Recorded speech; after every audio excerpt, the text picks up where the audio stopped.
Ouais, mais moi j'aime ça les films d'horreur, là, fait que, tu sais, ça change rien, là, dans l'énergie.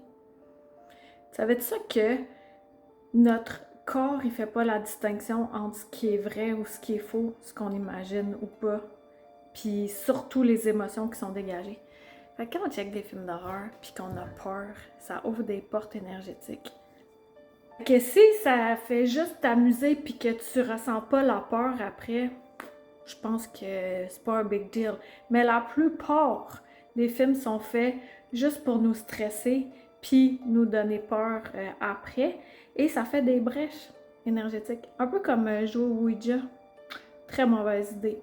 Moi, j'en connais un chaman, entre autres, qu'il a fallu qu'il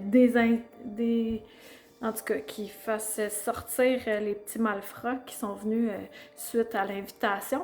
Parce que c'est une invitation directe quand on joue au Ouija, ça ouvre une porte, on ne sait pas à qui.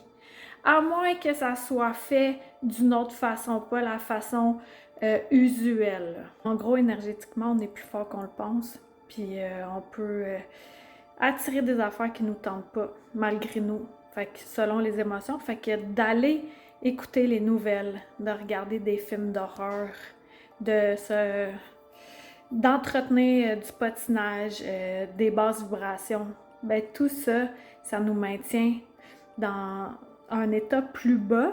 Fait que comme ça, on est des bons moutons. Et comme ça, on peut mieux obéir à ce qui se passe et pas réfléchir. Quand on est dans la peur, on ne réfléchit pas. Fait que c'est mon message du jour. Si tu me connais pas, Karine Drôle d'Illuminée, je décontracte la spiritualité. Puis je suis là pour t'aider à te débouchonner.